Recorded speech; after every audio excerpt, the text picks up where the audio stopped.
সবাই কেমন আছো? আশা করি ভালো আছো।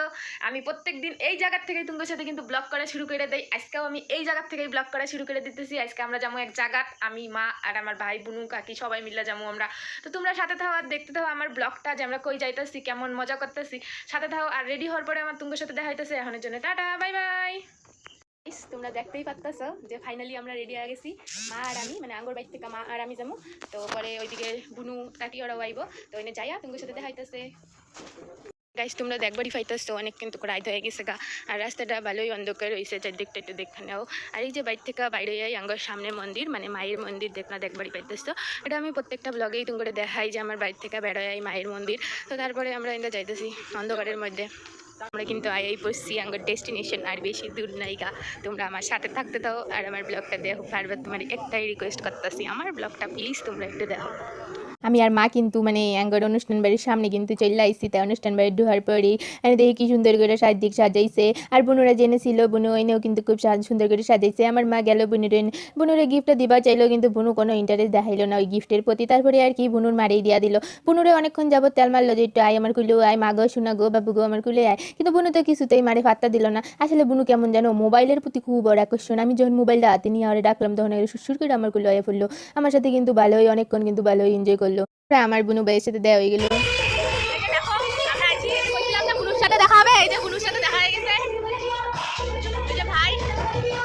এত লজ্জা পায় ক্যামেরার সামনে, তোমরা কি কই গাইস?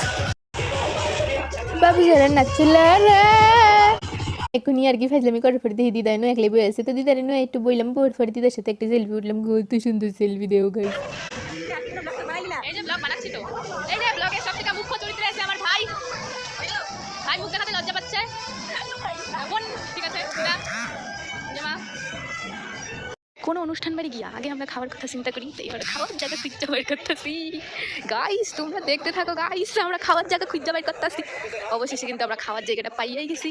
এই ফার্স্ট একটা ইসেতে, মানে অনুষ্ঠান বাড়ি তাইয়া আমরা খাওয়ার একটা ফাঁকা জায়গা খুঁজে পাইছি। সবাই রে দেখাইতেছি, সবাই রে। এই যে এটা আমার দাদু। আজ পর্যন্ত আমরা যতগুলো অনুষ্ঠান বাড়িতে গেছি, মানে সব থেকে বিরক্তিকর পজিশন হচ্ছে এইটা, যে যে খাওয়ার লাইনে দাঁড়ায় থাকা। প্রথমে যখন আইলাম তখন ভাবলাম যে ফাঁকা আছে, আঙ্গর আজকে আর লাইনে টাইনে দাঁড়াই লাগতো না। কিন্তু যখনই আমরা ভিতরে গেলাম, এই যে ভিতরটা দেখতে পাচ্ছ, যখনই আমরা ভিতরে গেলাম তখনই দেখলাম যে কতজন বয়া পড়ছে, খালি মাত্র 3টা সিট ফাঁকা আছে। তা আমরা হচ্ছে 5 জন লোক, আমরা 3টা সিটে কেমনে বমু তোমরা কও? এর লেগে আর কি, এর লেগে যে অপেক্ষা করতেছি। এনে কিন্তু অনেকজন আরো অপেক্ষা করতেছে খাওয়ার লাইনে। আমি আর ওগুলো দেখাইতাম না তোমাদের। কথা আছে না যে ভগবান তোমার আগে থেকে লেখা রাখছে যে তুমি কখন খাবা, কখন মারবা, কখন আঁকবা।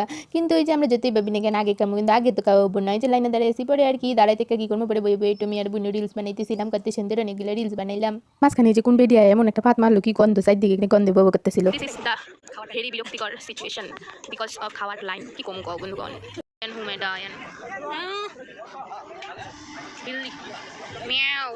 শেষে আমরা এই যে খাওয়ার লাইন পাবো, তো এটা হলো কিন্তু মানে পরিষ্কার করা হয় নাই, তাও আমরা লুবির মতো ঢুকতে বসছি, কারণ অনেকটা রাইড হয়েছে।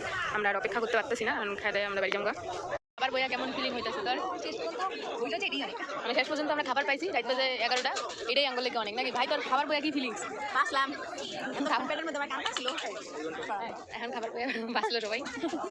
গাইস তোমরা দেখবারই পাইতেছো আঙ্গুর কিন্তু খাওয়া দাওয়া শেষ। আমার মা কইতেছে অনেক ভিডিও বানাইছে, এখন চল বাড়ি যাই, অনেক রাইড হইছে।